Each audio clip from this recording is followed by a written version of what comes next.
Greetings, fellow Homo sapiens. I'm here today with Simrin Sirur. She is a journalist, and well, that's all we need to say really for an introduction. Simrin, welcome to the program. Thank you. I'm so excited to be here. Yeah. For the second time. Yeah, well, I'm happy to have you here for the second time. And speaking of that, well, full disclosure on this podcast, it's a pretty conversational kind of thing. And so Simran and I, we did a podcast I think probably approximately a month ago.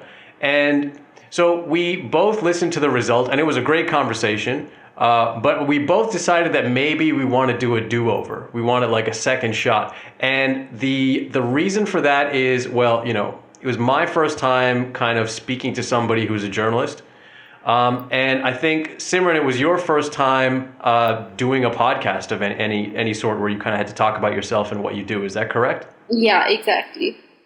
So hopefully this one will be better for both of us. Yeah, I think the last one we did was pretty good, and I'm happy to actually release that one. But like I was saying before we started recording just now, the better that I can kind of represent you and what you do, that's what I want. The better it is, and also unlike a lot of the other guests I've had on the podcast, we're only just getting to know each other. Like we've only spoken once before this, so.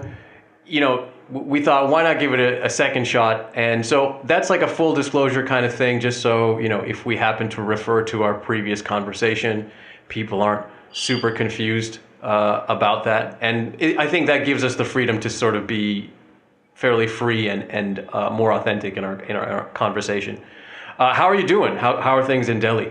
Things are good. I'm tired, I think, like most other journalists. It's just been a non-stop year since 2020 began. Yeah. But things are good. At least the coronavirus situation out here is settling down. Is it? So is the rate of cases, is it sort of decreasing? The rate of increase? So no, I mean right now, in Delhi, it's fluctuating quite a bit. But I'd say I think the city is now more prepared than it was, say, 2 months ago to handle those cases. So that's good news. I don't get that. I don't get that sense in Bombay. Even Bombay is and was the hardest hit, and I don't get the feeling that we're super prepared. I was just out in the market just now. I live in a market area just to get some groceries, and I don't know if people have really. I think people have stopped taking it seriously. There's a lot of people that appear to have stopped taking it seriously. There's still a lot of people wearing their mask under their nose, which is a weird thing. Yeah. I'm amazed that people don't clue into that one. I'm almost better with people who just straight up don't wear a mask. It's like you're wearing a mask, you're seeing mostly everybody else who's wearing a mask are covering their nose, but still for some reason it's a weird. I find that strange, but I don't want to. I know it's the same thing in Delhi, and what was really funny is I was walking to the market the other day. And there was a kid who was maybe 6 years old or whatever. It's just bizarre sometimes to realize that we're in this pandemic situation, right? Yeah. And this kid goes one day they say there'll be a vaccine on the 15th of August. And then the next day they say coronavirus is on its way out. Then they say, no, the cases are surging. I don't think anybody knows. I don't think the government knows what's going on. And I was this is ridiculous. How old did you say this kid was? Goddamn 6-year-old. So this kid is already clued in, knows what's going on. It's welcome to the world, kid.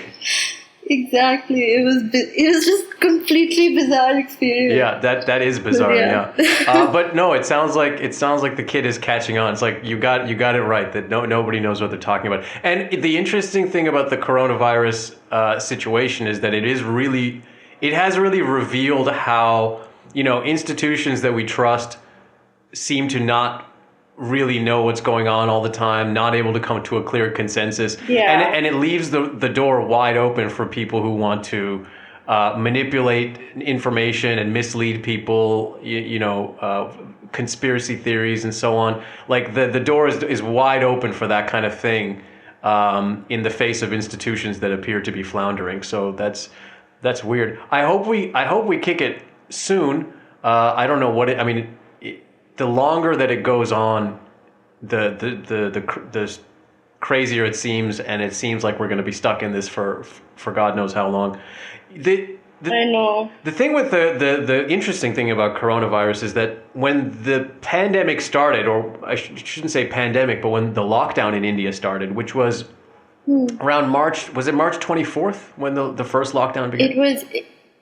He announced it on March 24th at night, and it was enforced on the 25th onward. Yeah. So I mean, you bravely volunteered to go out on the road and report from the field during the early months of this lockdown. And I mean, what led you to volunteer for that? I know, like a lot of people call it brave and all, but I just don't see it that way, because I feel like a lot of people, particularly journalists, if they were in my position, would have jumped at the opportunity, just because I just really wanted to see what other people couldn't see, like literally, physically. And I knew that I would probably never get an opportunity like this ever again in my career, so I felt like I ought to do it. I think I can understand that. It's sort of a once in a lifetime opportunity, and you kind of decided to seize on it. Yeah. It is still a ballsy thing to do. What areas of the country did you manage to cover? I mean, I think you had been between a few different states. 2 states. So we started off in Rajasthan, and we went to a couple of places in Rajasthan before moving on to Gujarat. And we got as far as Ahmedabad and Vadodara, and then we had to stop. Yeah, well, we'll get to why you had to stop in a minute. I mean, if you're willing to talk about that, but before we get to that, I mean, so this is during the month of March and April. Yeah. Did it go into May at all? This was mid-April. So this was still in like phase. I think it was at the end of phase 1 and the beginning of phase 2 of the lockdown. So still things were like no movement. Everyone was in their houses. You don't see the kind of movement we're seeing today on the streets at all. Yeah. What was your second question? No, I just wanted to. It was you answered it. I was just double second guessing myself on the end date, like whether it was April. Did it bleed into May at all? So I suppose. Oh yeah, it did. It did inevitably lead into May. So we the whole trip lasted about 4 weeks in total. So. What type of between the types of places you visited? Urban areas, rural areas, was it a combination? What was the variance in the type of localities that you visited? Right. So what was really bizarre about this was, we weren't given much notice. It was just like, hey, would you like to go? And, a couple of us said yeah. And then it was just it was like, okay, you're off tomorrow, And so it was a matter of like coordinating. And at that point, all the hotels were shut. There were no restaurants. There was absolutely nothing. So figuring out a place to stay became extremely difficult.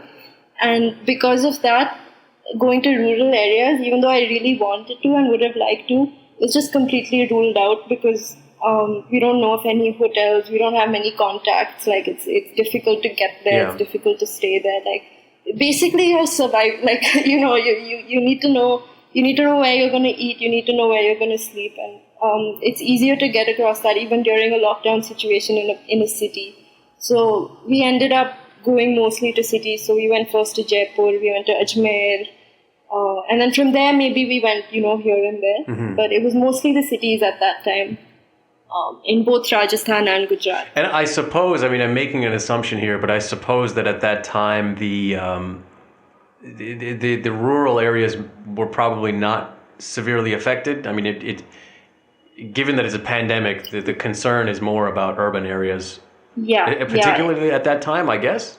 Yeah, exactly. Yeah. Like, nobody was really concerned as such about the spread of the virus in those areas.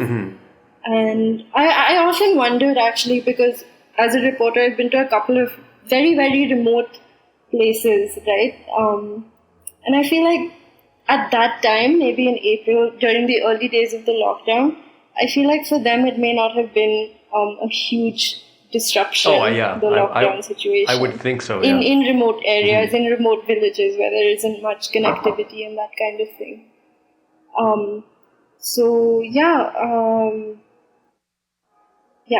Just one sec, the food is done. Do what you got to do. Quickly.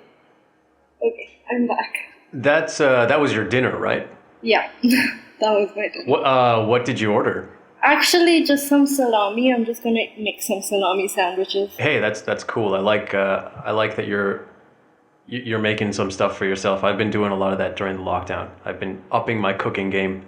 I've mastered the tomato basil soup. Oh, yum! Yeah, I made tomato paste from scratch. That is impressive. It was fun.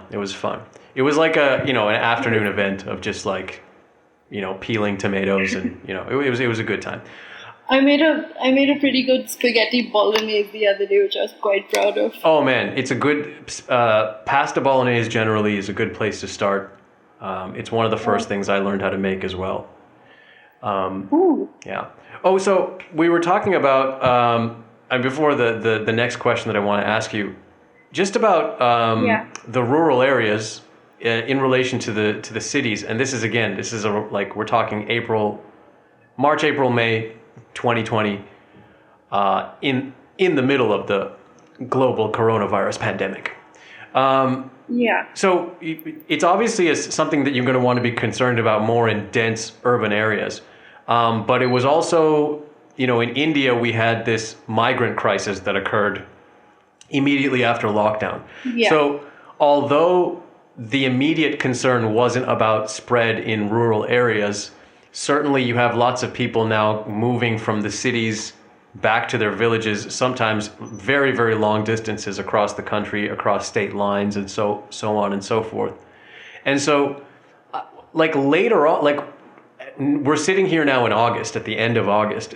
What do we know anything about the state of the pandemic in rural areas now at this time? Do you know anything about that?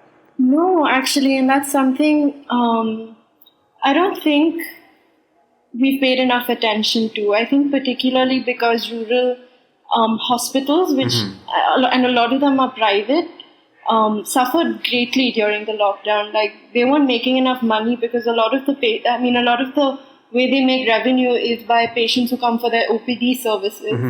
And during the lockdown, patients couldn't do that, and so a lot of these hospitals, I think, were on the verge of shutting down, and even the government district level hospitals and primary healthcare centers and things like that are completely overstretched in areas that are now seeing an outbreak because they don't have a steady supply of PPE, they don't have a steady supply of even tests.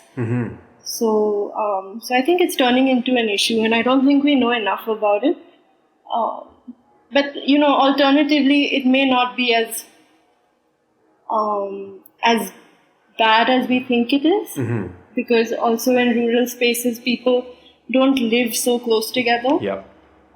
And so the population density is not as high as it is in cities. Yeah, the population density that we've got in our metros in India, it's just insane, and it's very difficult for someone who's not from India, who's not been here, for someone to fathom. And certainly, from my home country or my other home country of Canada, which is very much the opposite with regards to population density. I mean, our largest cities are so sparse. I remember I've obviously been coming here my whole life, but after a year of living here, I moved here in 2015. And then when I went back to Canada for the first time to visit, I remember walking around Toronto, which is the biggest city in Canada, and just being like, everything is so empty. There's literally nobody. I'm in downtown Toronto, and it's like a weekday, and there was nobody on the street. It's a winter time, so people don't want to get out on the street. But it was. I've been used to the population density in India since childhood because I would be coming here so frequently. But I think after living here at that time for a full year and just my day-to-day life being the reality of the bustle of Bombay, and then going to Toronto all of a sudden and being like, wow, this is kind of creepy. Like, yeah, it's eerie, no? Yeah, it's very creepy. Yeah, it is creepy. Yeah. Like, and what's just to give people context, the comparison I make in terms of population, like I think it's the population. I checked this, I think maybe 10 years ago, so the numbers could be different now. But I think if you take the population of Bombay and you take the population of Calcutta and you put that together, that's like more than the population of all of Canada plus an extra Toronto. So just for people out there who are listening, and I think sometimes people say like the population of Bombay is like comparable to the population of Australia. So there's a lot of craziness going on there. Really? Yeah. Give or take a couple of million, I suppose. What's a couple of million here and there?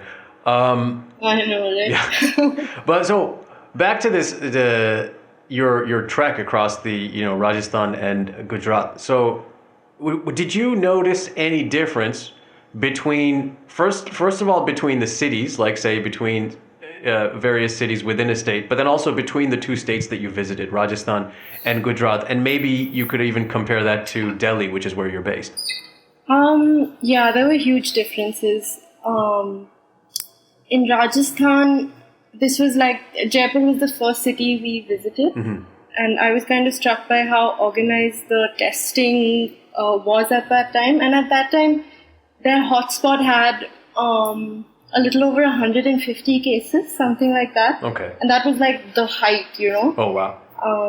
And the government was kind of going all out with testing. They were doing door to door. They were doing, everything you hear right now, they were doing then. And there were these volunteering testing centers where people could come. And this was that's a big ups to Rajasthan for getting that going. And this was so early. This was a Muslim dominated area, and so there was a lot of. It was a sensitive time. People who were identified as coronavirus positive were also like sort of afraid to be seen by their neighbors that way, and because it was lockdown, everybody was just at home and looking out of their windows and looking at what's happening and who's positive and who isn't. So they kind of counseled people also who were positive and going to the ambulance to go to the hospital, that kind of thing.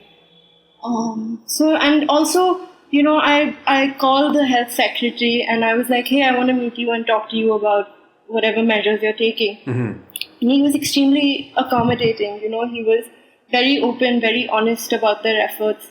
And all of that changed, like when we went to Gujarat, there was like absolutely, it was just chaos in comparison because they weren't testing, contacts. And, somebody told me, like the medical officer told me that on record that, if there's one positive case in the family and there's another person in that same family who's asymptomatic, we don't need to test them, Wow. And then trying to get a comment from anybody in the administration about what's going on was like impossible at that point in time.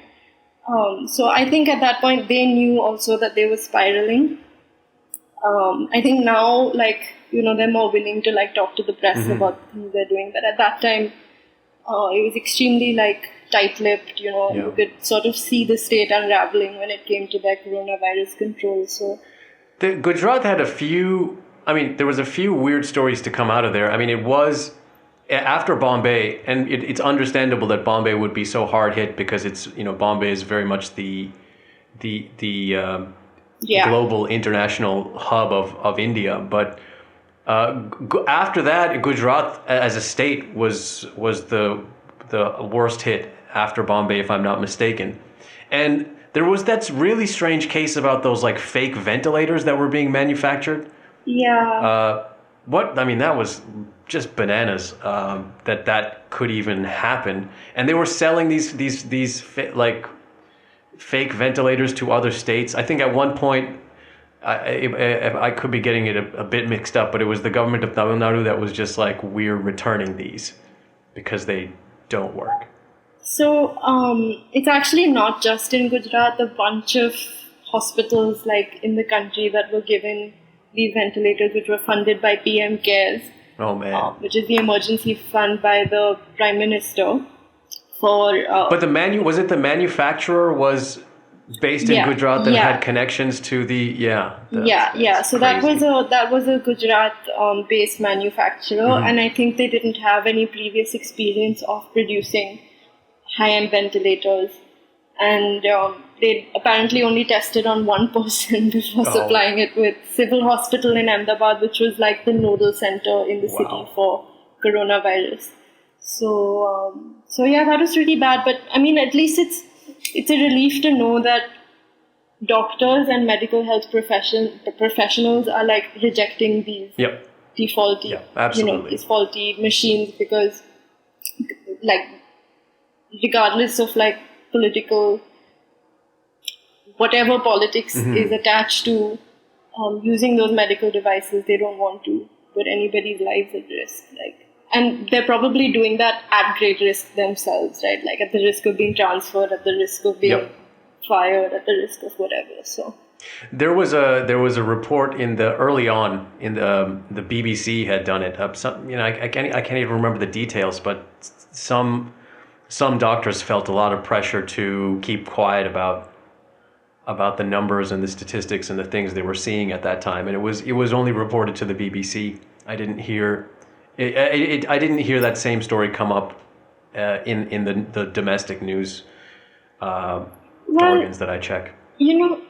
I think we can take it for granted almost that we're not reporting every coronavirus related death, because the ICMR has these guidelines that says, look, if somebody has a comorbidity, like if I die of a stroke and I also turn coronavirus positive and I have a previous heart condition, the ICMR guidelines say that has to be counted as a coronavirus death. Yeah. But a bunch of states, because health is a state subject, which means that state governments can sort of impose their own rules and guidelines and that kind of thing. States are kind of not, and the ICMR is not enforcing this very strictly, clearly, because the states are kind of doing their own thing when it comes to recording coronavirus deaths. So it's not just, even though I think Gujarat is doing it blatantly, there are other governments as well that are not counting those deaths as coronavirus deaths and saying like, look, this person died of a heart attack, and it's a heart attack, and we're not going to call it a COVID death. And so those numbers are not going into that tally. So I think, and I don't think this is unique to one state. I actually think this is happening everywhere.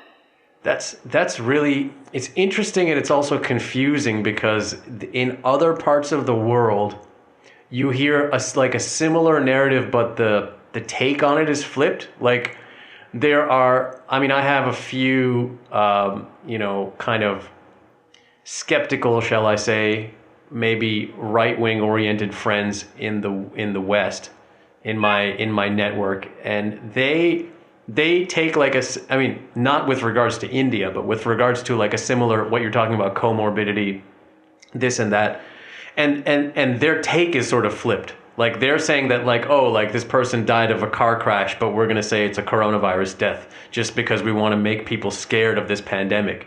And so it's interesting to me. I mean, I don't share that point of view, to be very clear. But like that, for anybody that has for anybody that has that one or two crazy right wing friends in their social network, there are people that are saying stuff like, this person died of a heart attack, but they have to mark it down as corona, and that's how they're inflating the numbers to scare you. And it's like, wow, like, come on. Oh. And so but it's interesting how like a similar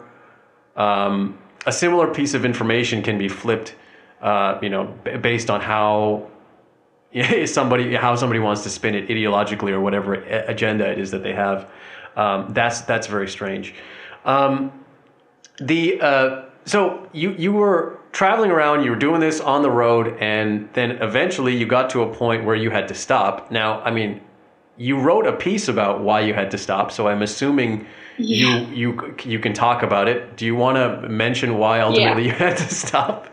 Well, my colleague, ran a fever one day the driver who was driving us around, because we had to get everywhere by road, nothing else was open. He kind of had developed a bit of a cough.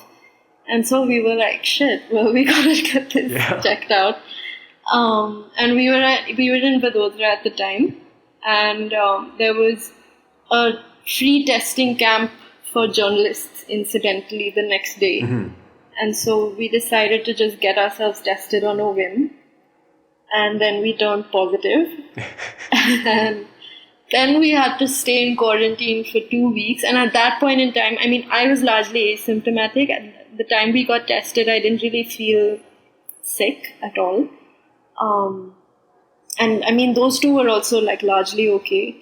But at that time, the policy was that everybody who tests positive has to be put in institutional quarantine, right? Like home quarantine was not a big thing at that time.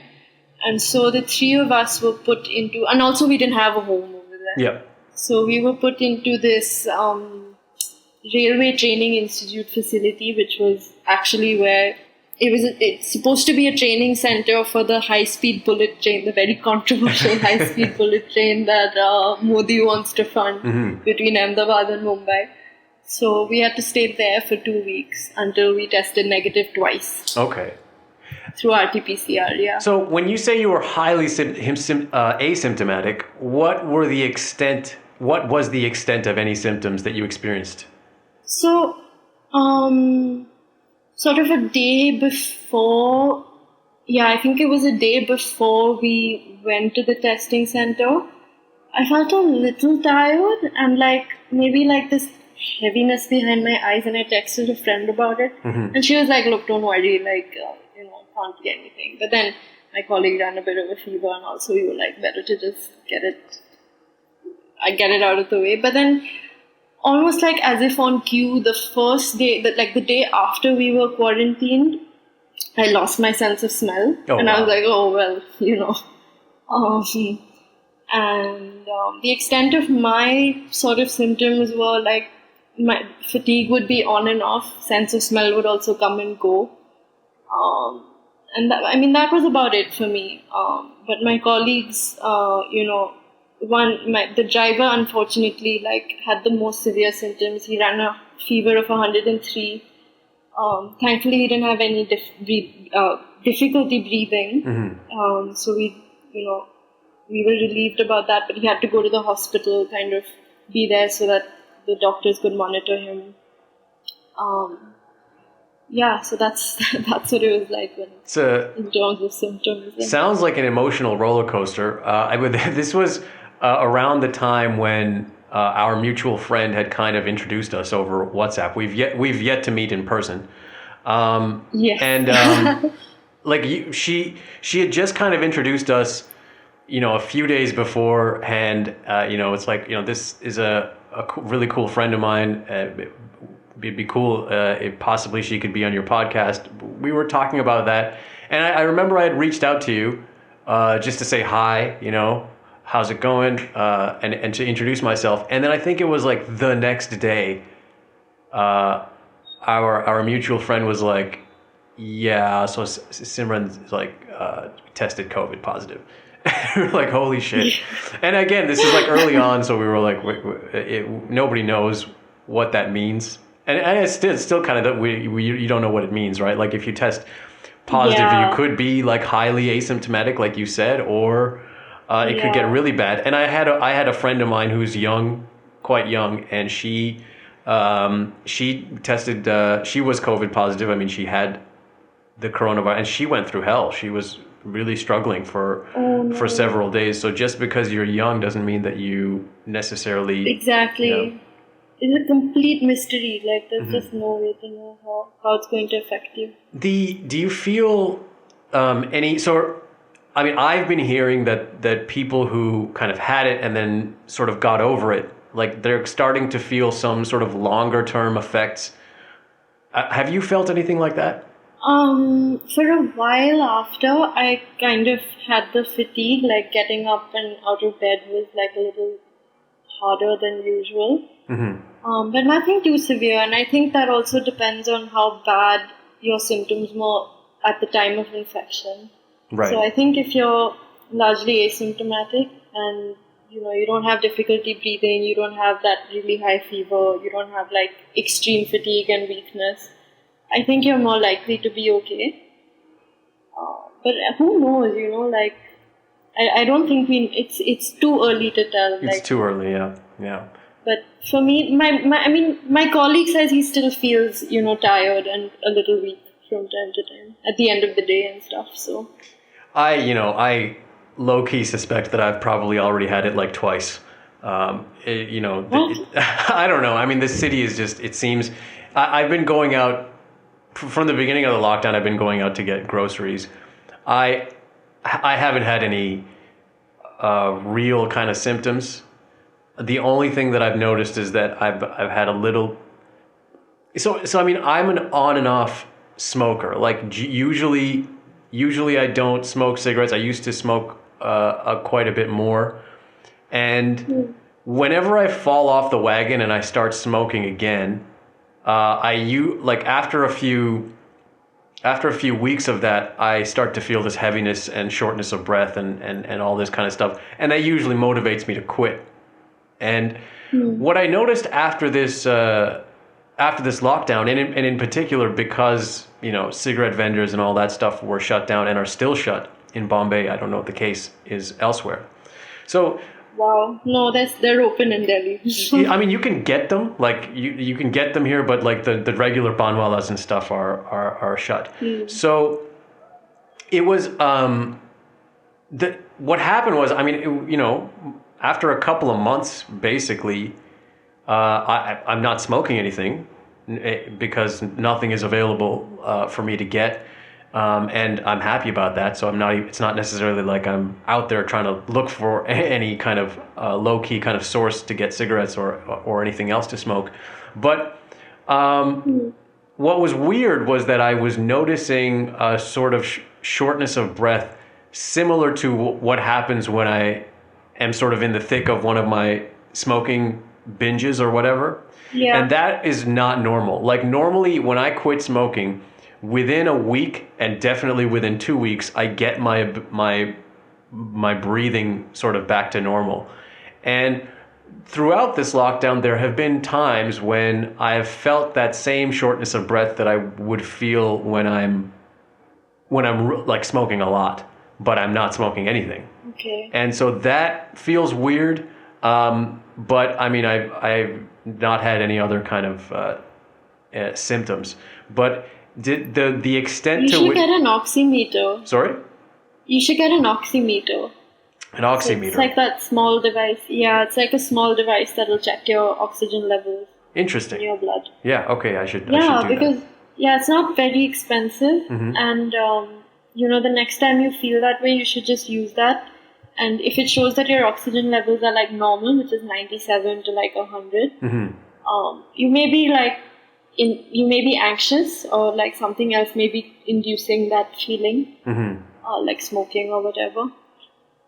But also you can't, I don't think like the chances of reinfection are like very low. Like there aren't really many cases of that. So you can be rest assured that if you got it, you would have only got it once, and you probably gained immunity from it. I would hope so. Like that's the funny thing about this virus is that there is so much conflicting information out there, and I could have sworn that I heard from some news source that I suppose I believe to be credible that like I remember reading somewhere that like in parts of the world that kind of beat the virus early, there was like this second wave, and then there's like these speculative pieces of like can you get it again? Can you get it twice? This kind of thing. And I mean, just given the uncertainty, I just don't know what to believe.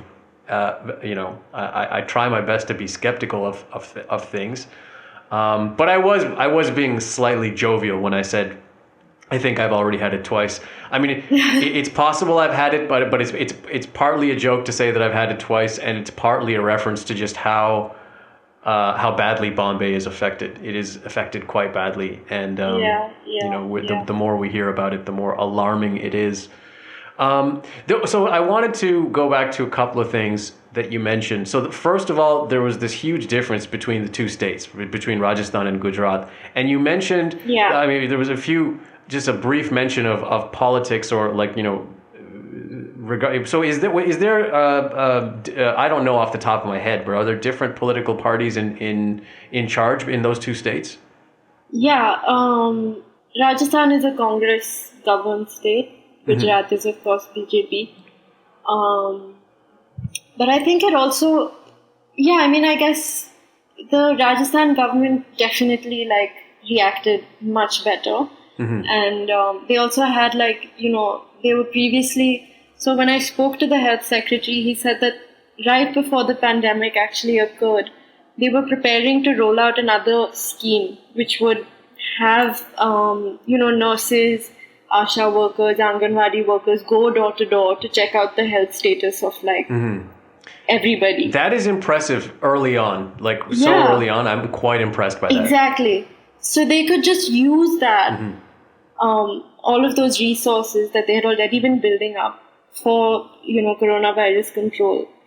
But on the other hand, you have Gujarat, which is supposedly a model state because it's the home of smart cities and all of that stuff.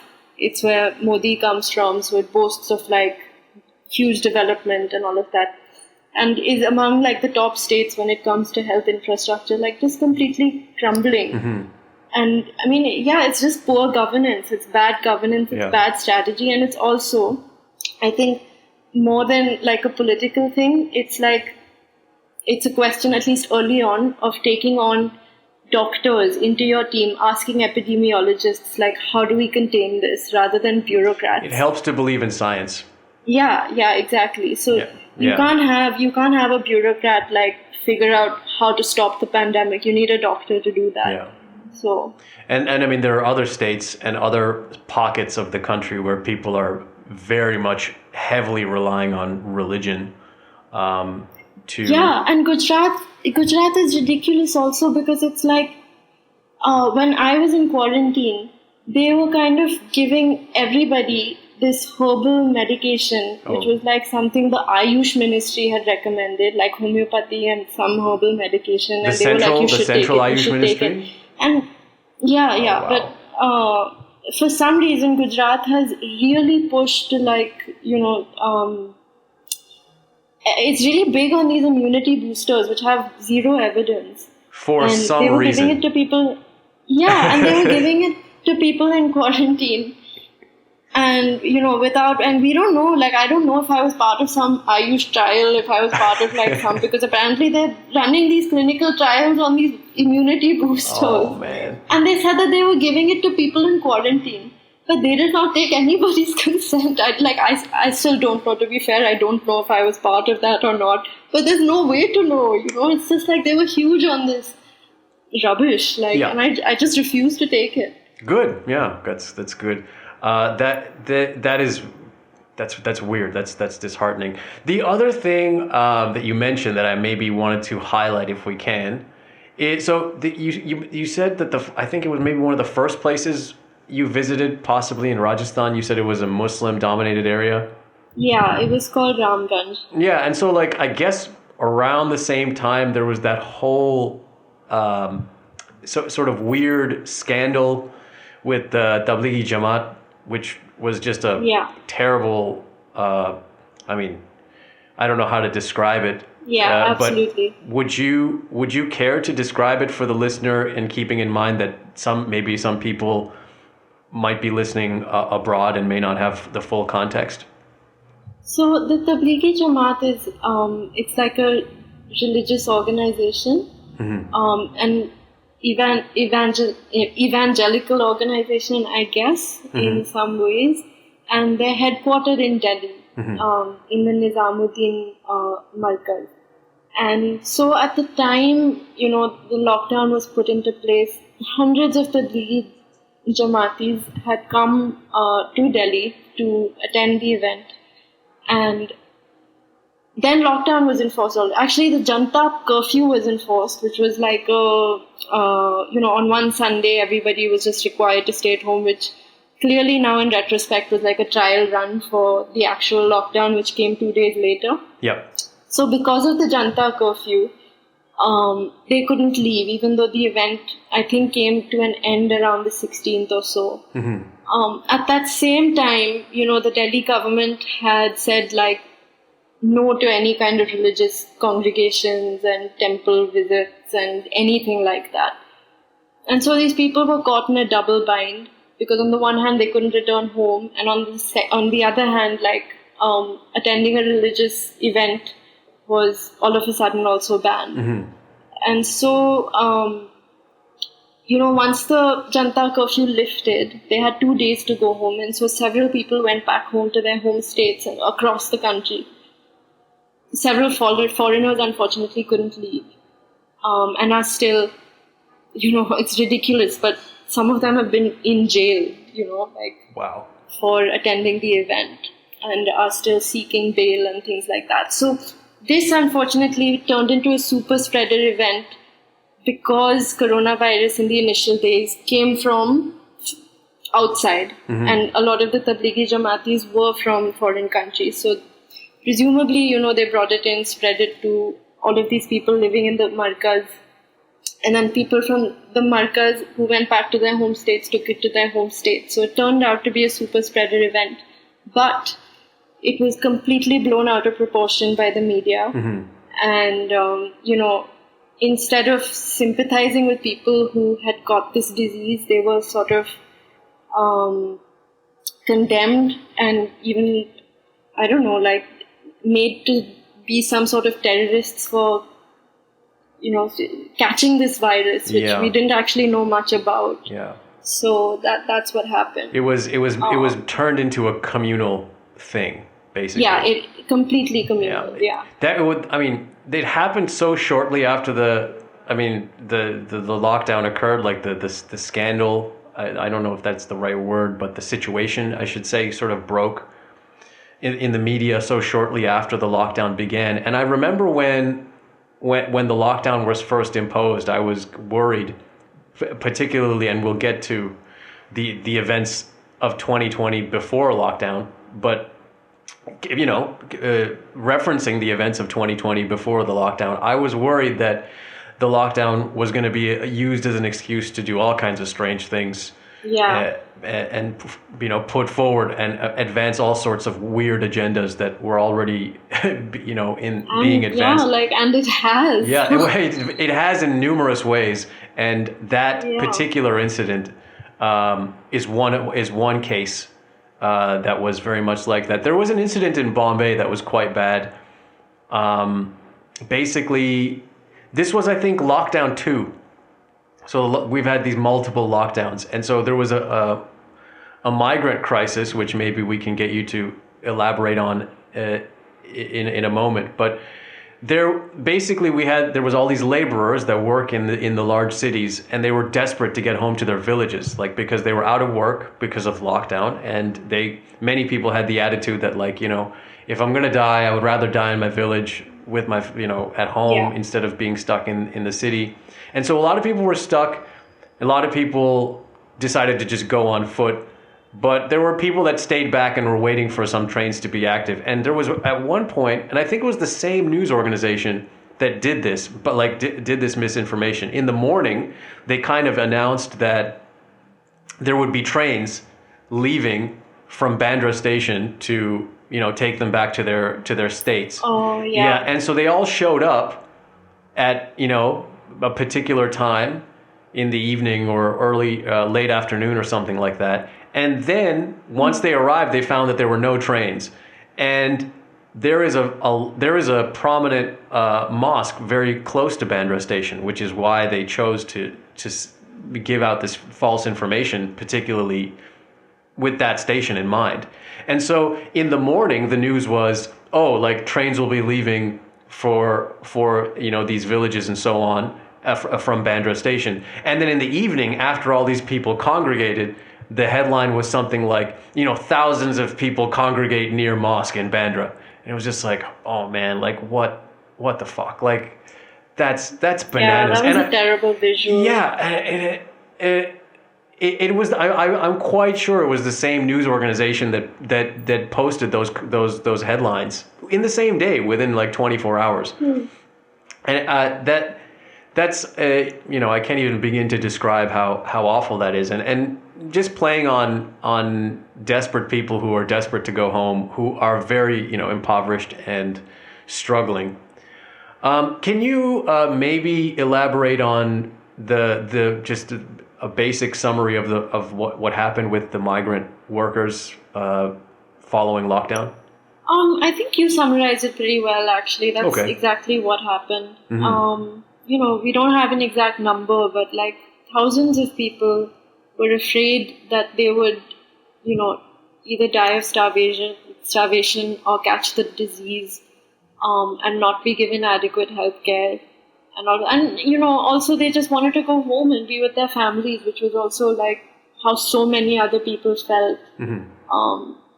And so because no government was kind of coming forward and actually that's not true. Several governments did try to come forward, like the UP government initially, did say that we'll take back these migrants in buses and things like that. But, it was just strictly not allowed after a point in time by the central government. And so these people were like, F it, we will walk, because what else is there to do? And yeah, that's what happened. That's what happened for weeks and weeks. And it was only much later, after, the flow of migrants walking back to their villages had not stopped, but like at least come down, that they allowed these trains to go back. And that was really silly because by that time, coronavirus cases in the cities had risen exponentially. And there was a higher chance of these migrant workers taking it back to their villages, which would have made it harder for rural places to sort of deal with the outbreak over there. So it was just a huge mess. And in the initial days of the lockdown, a lot of governments, because perhaps they weren't consulted on this lockdown coming into play, they struggled to provide food and basic needs to these people who had just lost their work, and they earn money on a daily basis. Yeah. So if you don't work one day, you're not going to feed yourself. So. Yeah. It's weird. Like the world is sort of going through this pandemic together, but in India we got this additional crisis that's related to the pandemic, but conceivably could have been avoided if some planning was, or even foresight or thought. Yeah, even. absolutely. It was 100% avoidable. Where are we with that now in terms, like, I mean, I think it dropped off of my consciousness. I've also not been following the news as much. I think I had a bit of, not the news generally, but certainly the COVID related news. It sort of dropped off my radar. Has it dropped off the radar of the media generally speaking? Like what is the state of laborers? Are they returning to the cities now that the cities are opening up? Are people still feeling like they're stuck? Some are, but the big problem is that so many of these workers are undocumented. So just knowing the numbers is like pretty much impossible right now. So I actually spoke to somebody in the Rural Development Ministry and they said like, we don't know exactly how many people are coming back to the cities and how many are still in their villages. But what they do know is that there's a huge demand for things like Narega and this other, scheme that the government launched to help migrant workers earn some money in their villages. So I would say like there's a considerable number still back. Yeah. Staying back, but they are returning because ultimately, like, this is a sure way to. I mean, it just generally living in a city is in a way a guarantee of a better quality of life, or at least that's the understanding and the perception. Yeah. There are probably more opportunities here.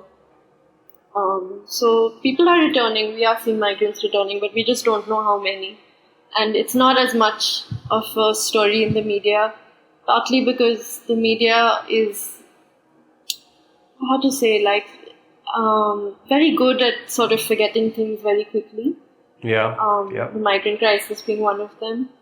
And also there are other things going on, So I guess Yeah, as it happens. That's, as it happens, exactly. So what, with regards to the pandemic and lockdown, where are we now? I mean, as far as you can tell, what do you think? What's the what, since the time where you basically were like, hey, I have to stop traveling around because I'm COVID positive, and you eventually made it back to Delhi. What changes have we seen? Well, we've seen city after city sort of make the same mistakes. Mm-hmm. Like, not ramp up health infrastructure, have a bunch of people showing up at the hospitals, without any free beds, tampering or like making arbitrary rules about who can get tested when, so like it was Bombay, it was Delhi, it was Chennai, it was like all these big cities, Hyderabad, not doing enough testing. So no one really, like, I think, learned from the others' mistakes. I think they sort of stumbled into it. Yeah. And now, I mean, who's to say? Like, I don't know what shape this pandemic will take next. All I know is that at least in Delhi, people are like going, I think people are just tired of living apart and, Yep. I guess, treating this disease as, I mean, in part, like, the disease definitely has been hyped also. Like, there is a lot of fear and anxiety that, I mean, we can do without, just because we do need to survive, we do need to live, we do Yep. need to see people, we do need to, like, do our jobs. Can't do that if you're just in a constant state of paralysis. And there's also fatigue that comes with adhering to these norms constantly. Yep. And there's like, lack of hope in the government. Like, will the government actually help me when I fall sick? So, whatever, fuck it. Yeah. I think So it's like a there's bunch of this going on. there's a that feeling of fatigue from the crisis is probably a worldwide phenomenon, and certainly Yeah. it makes sense to take the virus seriously, but a lot of people looking back are saying, yeah, like there's ways that we could have done this differently so that we didn't have to take such severe action. I mean, a lot of people around the world are starting to say this, and across the spectrum politically. Yeah. So that's interesting. What kind of stories have you been covering, reporting on? Since all this happened. Since the pandemic happened? Yeah, like, I mean, since you... Or since this year started? Well, we can go back to the beginning of the Like- year. We can go back to the beginning of the year a little bit later, but I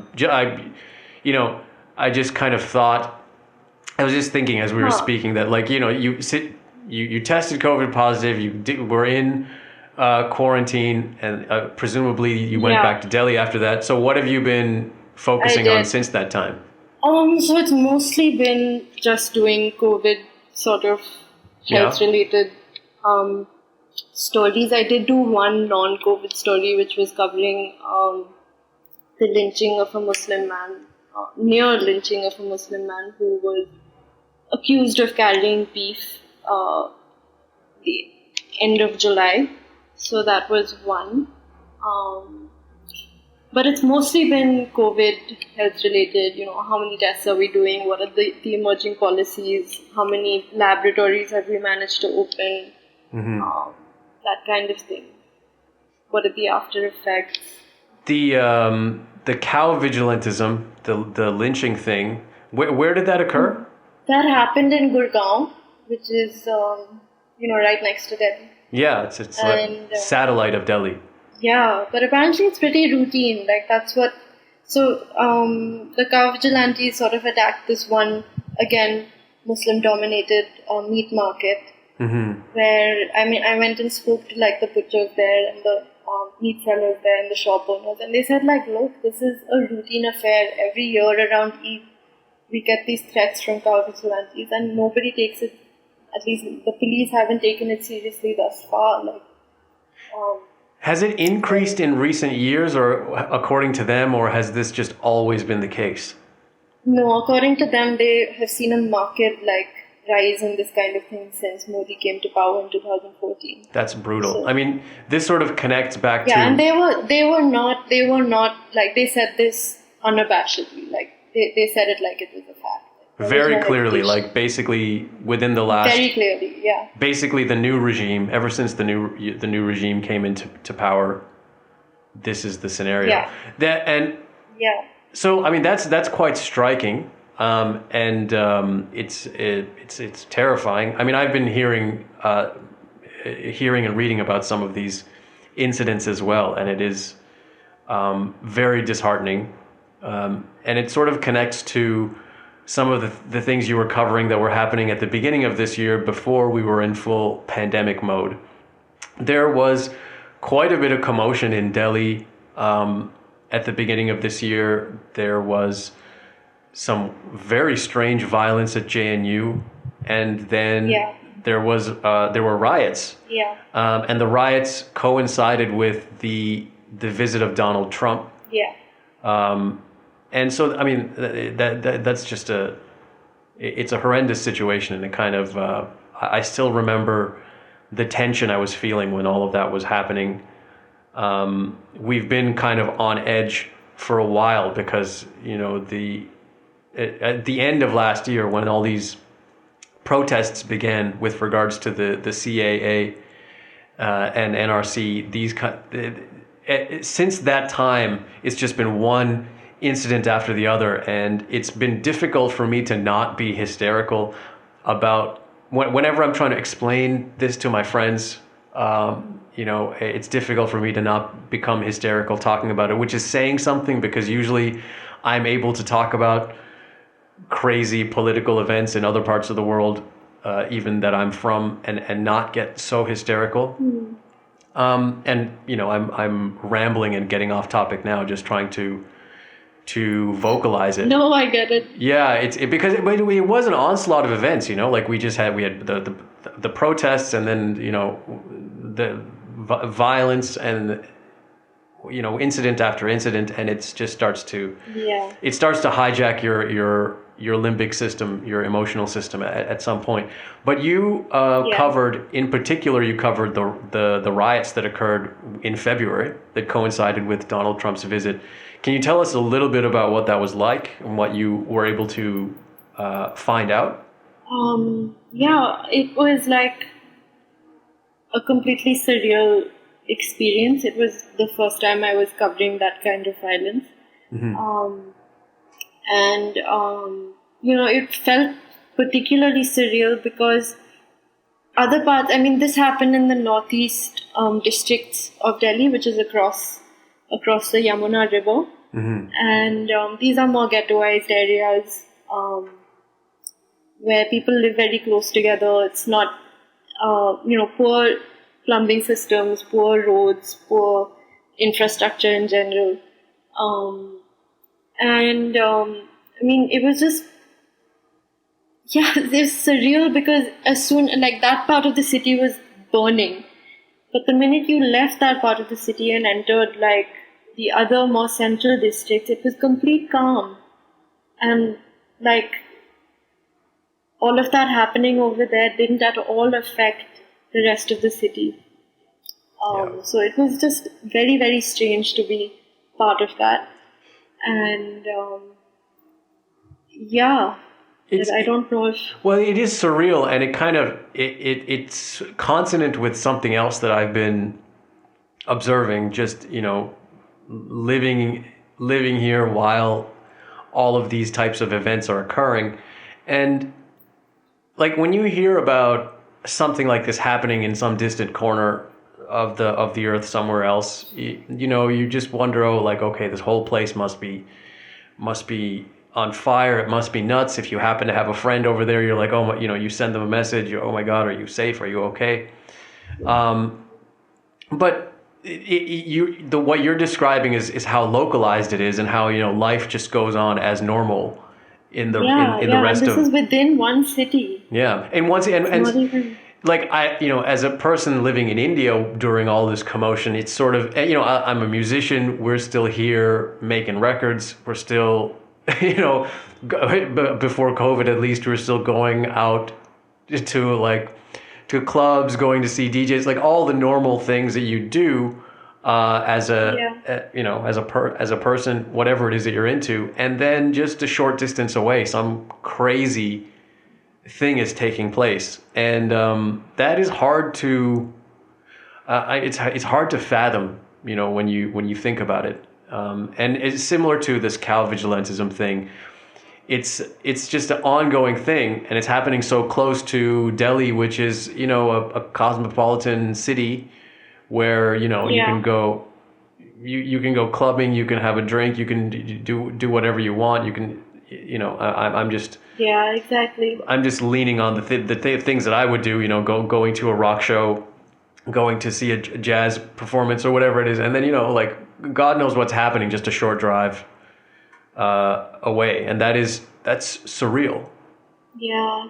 I mean, like, it's just the shadow, I guess, of like communalism is everywhere now. Yeah. And these events just reify that. Yep. And it also it also makes it easier for those who have an agenda to sort of to cover it up and to say, well, like this isn't really happening, or this is not a big deal, or like it's easy to just put a blanket over it and say yeah, and distract people and direct people in another direction. And it's certainly something that you see happening in the television news quite a bit, like the written printed news it can be a little bit better. There's a little bit more variety, ideological variety that you can have, but with almost all of the television news, and what I've noticed in the time that my mother has been living, she moved back here in 2008. And so I've been obviously visiting on and off for that whole time before I moved here properly. But the television news has really degraded into a sort of gong show that is, it's hard to explain, because, people will say this anywhere in the world, right? Like they'll complain about the news in America, and even in Canada, whatever. And the news is a gong show in America. Like that's fine, but but at least they have the freedom. They have so much more freedom than we do here. Yeah. The freedom is something I wanted to ask you about. But before I even ask you about that, I have noticed that the news has degraded into almost, it's like a children's show for grown-ups. Like they have weird sound effects and, like strange it's almost like it is like a brainwashing program. And it's sort of gradually become that way. Like I don't remember it being so outrageous and, for lack of a better way of describing it, sort of like a children's program. No, it's become more and more outrageous. Like Republic TV was not a thing when like the Modi government first came to power, it's become a thing since then. So lots of things have changed, and I think like I initially also used to view it as like a joke and whatever, like not to be taken seriously. But now it's just terrifying and depressing, honestly, to see at least the way the television media sort of portrays certain narratives, villainizes people they please. It's just awful. And sometimes just completely distract. Like sometimes there's a very important, relevant, event happening, and they're just talking about something completely different.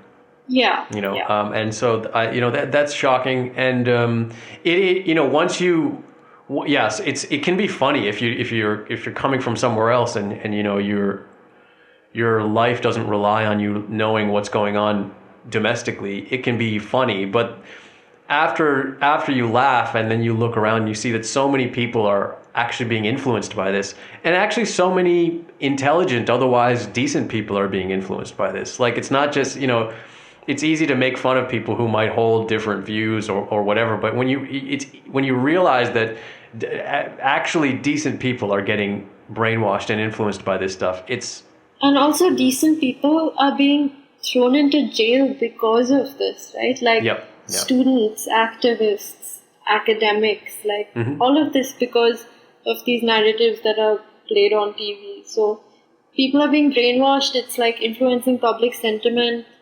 There's like this political pressure. As it is, like the BJP is not a fan of dissent. It's just all snowballing and getting worse and worse. Well, there's a lot of threads there. Let me try and remember them all and pick one to go with. So the first thing is just this general idea of press freedom, and the pressure. So I've read a little bit about this, about the sort of direct and indirect pressure. Do you have any insight into, what that's like? Do you feel any pressure? Like I don't personally. Also, I'm very new to this field, and I'm sort of a nobody. Yeah. So I'm not a big name. Yeah. But I think being a journalist is a really tricky job, particularly if you're covering politics, because you have to socialize with politicians to do this job, right? To get information, to question, to do whatever it is. And so like, what also comes with that is like you're definitely going to piss some people off. Like it's just that comes with the job. But that also puts immense pressure on you, right? Because you want to, I don't know, like it just is a lot of pressure, particularly if you're dealing with somebody who's very high up. And also, this government doesn't have a very good reputation for respecting dissent, whether it's from the press, whether it's from the judiciary, whether it's from academia, from anywhere. And like there are very serious repercussions for dissent. And I think because of that, like I think all of this is just a product of fear in a way, right? Like fear to push back, fear to say anything. Yeah. But also simultaneously, it is also a result of like these narratives that we're being fed by the TV, by our friends, by our families, by everything. So by these WhatsApp. two things are happening simultaneously. Yeah, by WhatsApp. Yeah. So these two things are happening simultaneously, and the news industry doesn't live outside of society, right? Like it is very much within society. It is made of people who live in society, and so like it's taking a toll. That's all I can say. That's all. I think that's the best way to explain it. Yeah, I can't imagine what it must feel like if you're actually trying to report. I mean, I'm just an observer, and it's very flummoxing, if that's a word. What I can say is that like in my what I've experienced is a lot of stonewalling, right? Like you try to get an interview with somebody, and it's just extremely difficult, for no obvious reason. You try to get a statement from somebody, or you try to question somebody about something, you just get no response. So a lot of that is happening, and in Delhi too, which is not a BJP state. So this is also just like a culture, I guess, that is forming everywhere.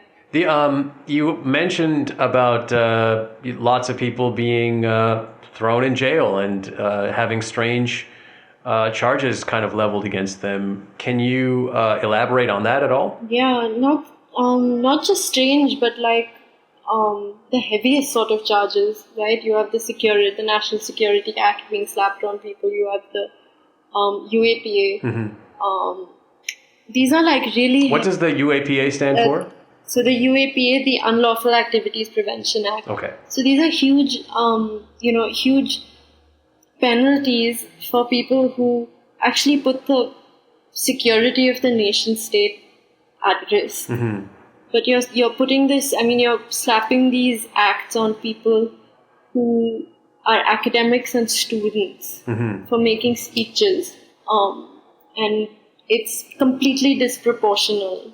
And at least, there was this event in 2017 called the Bhima Koregaon event, which led to considerable violence between between like these Hindutva organizations and Dalits who are previously known as untouchables in the caste system. For them, Bhima Koregaon was like a big event, and that has now been construed as being some kind of Naxal, fuel plan that was aimed at assassinating the prime minister.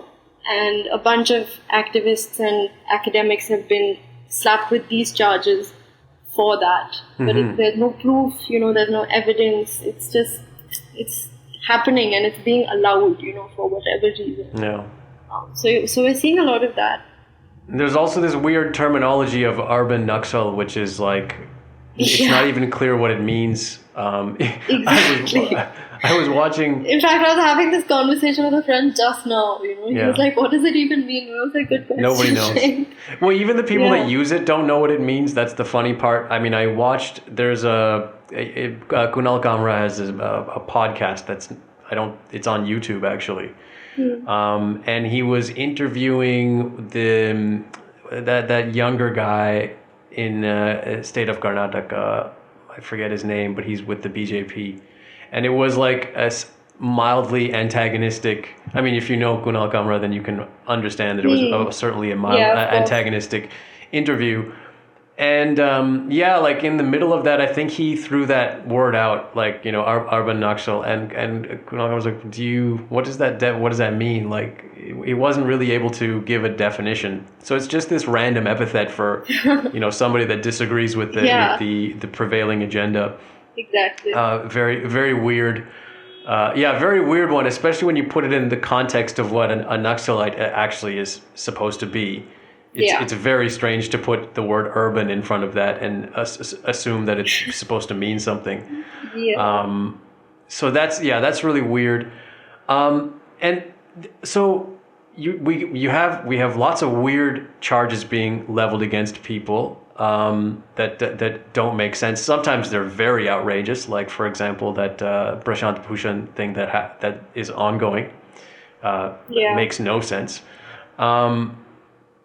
So there is, relating this back to, I mean, all this commotion, relating it back to the riots that occurred in February, there was there's this book that they were trying to publish, which recently got pulled by it was Bloomsbury. Yeah. And it relates as far as I can tell, because the book and also a lot of the propaganda that I've been hearing recently is basically seems to be blaming the riots on people that are actually the victims, and it seems like the people that incited them are sort of just kind of off the hook, it seems. So incidentally, like, one of the authors of the book also said, this book exposes the fact that the riots were a planned conspiracy by the urban Naxals and Islamists, Islamic forces or some crap. So, this is it's just complete propaganda. And the fact that this book sort of caused all this controversy and resulting with Bloomsbury, right? Yeah. Bloomsbury ultimately pulling it from publication. I don't know, it's just a bizarre sort of window into how things work, I guess. Like, Bloomsbury agreed to publish this book even though it's complete propaganda, and then pulled out because there was a little liberal outrage or whatever, and I guess they figured it was a poor marketing strategy to go ahead with publishing this book, even though, and all the evidence, all of that flies out of the window. And that's also, incidentally, how the police is sort of investigating the riots now. They've, well, the police are under the control of, for people that maybe don't know, the Delhi police are not under the control of the Delhi government. Yeah. That's because Delhi is a union territory, and so the police force, comes directly under the Home Ministry, and so comes directly under the central government. Yeah. So, the investigations are also going very unfairly. Several, people, not just in India but also across the world, have come out to say like this investigation needs to be better because 53 people died, a majority of them being Muslims. And there is this sort of attempt to spin the riots as something that began with the anti-CAA protests, which were helmed by Muslim people because of the nature of the act. Yeah. And so it's just we're in the midst of that right now, and it seems like justice seems to not be anywhere close. Left the building. On the horizon. Yeah. Justice has left the building. Yeah. I wonder the extent. I mean, Bloomsbury, I assume, is an international publisher. I assume. I'm not actually sure. I'll have to check. But I wonder. I mean, and especially in the era of social media, and it relates to the weird scandal that happened with Facebook and the ruling party. Also, is that you wonder what the ability of a multinational or international organization, company, what have you. You wonder what their capacity is to sort of check facts on the ground here, especially when, in the cases of hate speech and things like that, it's maybe not even in a language that they might understand at an international level, right? Like, you had that case with this guy, I forget his name. He was on Big Boss and he was making threats on Instagram or something, all in Hindi. I mean, how is somebody at Instagram HQ supposed to know the meaning of what he was saying, right? Like it took the domestic liberal outrage of people here pointing it out, and then they removed it. And so, you wonder how much of it is them just not understanding. And then, I don't know how much you know about what happened with regards to Facebook over here. And the situation is still unfolding. I don't know if I fully understand it. But there's this woman in the U.S., her name is Renee DiResta, who studies the spread of misinformation online. And she's an expert on kind of how misinformation spread, first with the anti-vaxxer movement, but then also leading up to the Trump campaign in 2016, and it's kind of her area. It's really, really fascinating stuff. And you wonder how difficult, like, her job seems extremely difficult as it is, just to figure out misinformation in English. But imagine if there's like a language barrier. How do you, like a language barrier and a culture barrier, how do you find out, who's telling the truth, who isn't? I guess big organizations like Instagram and Facebook, I don't know, I find it a little hard to sympathize because they have offices. They do. And people of these places, people who speak these languages working for them. Yeah, but they're also just regular citizens from here who may be under the influence of the, like, whatever kind of prevailing attitude is on the go. It gets confusing. I mean, I see what you're saying, and I'm inclined to agree with you. I'm just saying that even if you're hiring domestically, like, if we have a situation where like a lot of hatred is being spread domestically, then, and you're hiring from that exact same population, it gets weird. But I don't know. I mean, these are ongoing things, situations that are unfolding. I don't know if you happen to know anything about either of things I just mentioned, or anything, or even any thoughts on them. Well, I've read up about the Facebook sort of not stopping the BJP or its leaders from sort of using Facebook to spread misinformation and whatever, incite violence, I guess. I mean, I feel like that was wrong, but I also feel like this probably happens a lot with Facebook, and it's not just the BJP in India. Yeah. And like, I don't think it's a problem that they can't solve. I don't feel like language barrier is the issue, or like there's a culture problem there. I think there are interests that maybe you and I can't understand, business interests, political interests, like that are motivating those decisions. But yeah, that's what it seems like. It's scary, and it makes me really concerned for the future of this nation, but also, other places around the world. There's a lot of similar movements happening around the globe, and it is frightening. You've been at this for a relatively short time. How long have you been doing it exactly? Like just reporting, journalisting? I'd say like realistically, so the first 6 months of my job, I was sort of on the desk doing a lot of production work. Mm-hmm. So I only really started reporting about a year and a half ago. Okay. Yeah, I just finished 2 years. Yeah. As a reporter. So a year and a half ago, I would say, is when I started reporting. Super eventful. It's been nuts. Super eventful. Like this year itself started off with the anti-CA protests and violence at JNU. Then I had to cover also the hangings of the Nirbhaya convicts. Oh yeah. Which was, that happened. There was also like a Dalit atrocity that I had to cover in Rajasthan. Then I came back and immediately, it was the riots, so it was covering that. These are heavy stories, one after the other. Pandemic after that, so just this year itself has been absolutely nuts. Yeah, I mean, you're getting a sort of a training through the fire. I'm messing up that expression, but there's an expression.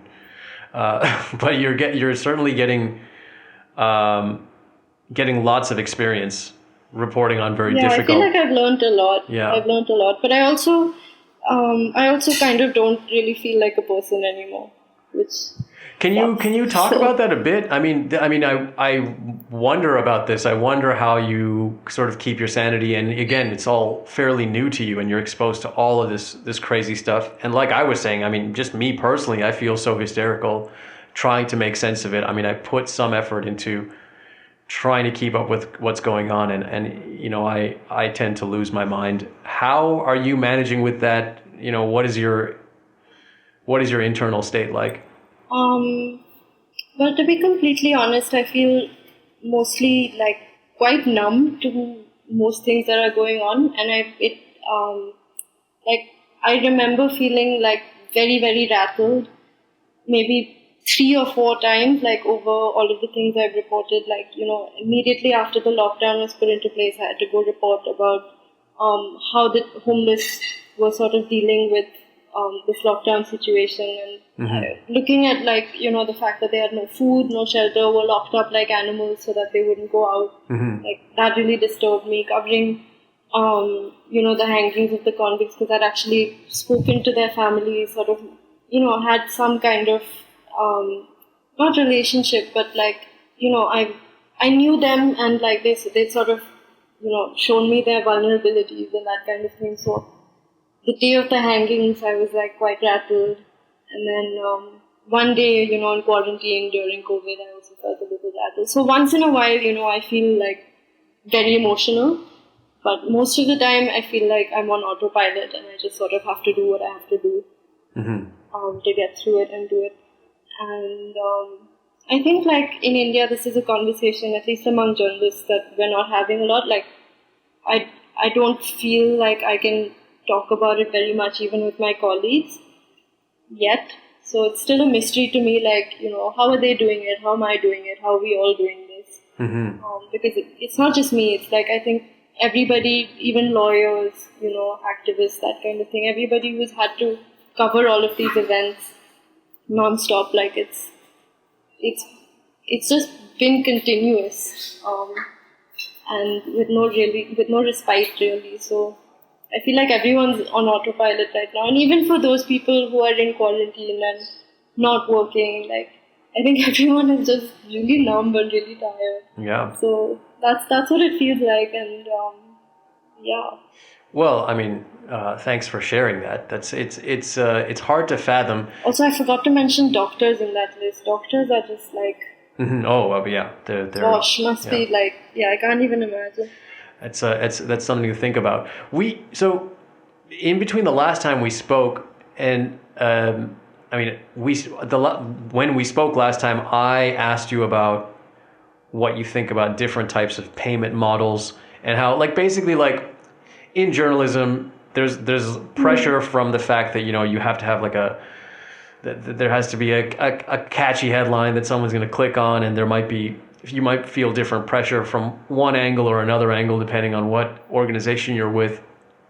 But in between that, we spoke about the possibility of reinventing payment models, because I have a lot of respect for journalists like you that are out there doing this very difficult work for the benefit of all of us. And, you know, we expect when we're scrolling through our news feeds to be able to press an article and it should pop up and it should be free. And then you wonder, like, how anybody's making money and how, you know, you're able to make a living. And so certainly where the payment comes from is of concern, right? Like the same respect that I have for journalists, a lot of people around the world, there's starting to be a little bit of apathy towards journalism, because people always, especially if a story doesn't agree with somebody's point of view, they're like, oh, like, well, they're getting paid from such and such place. I mean, the craziest one that I hear is, like, you know, I mean, I follow Faye D'Souza, and you'll see every now and then when she posts a story or she videos that she, and some idiot underneath will just be like, oh, she's funded by the Vatican. Like, that's such a common thing that you'll read, and it obviously just like it's this weird religious angle. So funding and how people get paid is always a weird and touchy area. And so we were talking about these different payment models, and I had kind of thrown out this idea that I had been thinking of like, what if I could just like pay by the article? Like, what if I could just pay like a certain small amount of money by the article? Because like nowadays with apps, like in-app purchases is pretty straightforward. And you know, what if there was a way that I knew that, like, if I'm reading something that you've written, that I can just say, yeah, like, I'll make a one-time purchase of this piece, and money will go directly to that journalist or some. And so what's interesting in between our last conversation and now is that you actually found, and you sent me a tweet of somebody that is like working on something like this or is rolling out a platform like this. Yeah. And I find this really interesting. I would like to get in touch with this person and actually have them on my podcast, because I think it's super fascinating. You should just DM them. Yeah, I think I'm gonna. Like, I'm really interested in this because I care about you know, reliable information getting out there, and I care about sense making. Sense making is a word that I've come across, and yeah, people like you are very important for the purposes of making sense of the world. Right. I mean, yeah, there's a lot of interesting models coming up, and also a lot of interesting types of journalism that are coming out of India. Like, you have smaller publications, independent publications like The Morning Context, which is, you know, very specific sort of beats. They focus on business, tech, and the internet. But every single day they put out just one article, you know, 5 days a week. And one in-depth article looking at some issue or some company or something like that. You have the Ken, which is also doing something similar. You have this with the one that I sent you was called Scroll Stack, which is, I think, like I don't know if it's related to Scroll. I'll have to check. I do think it is in some way.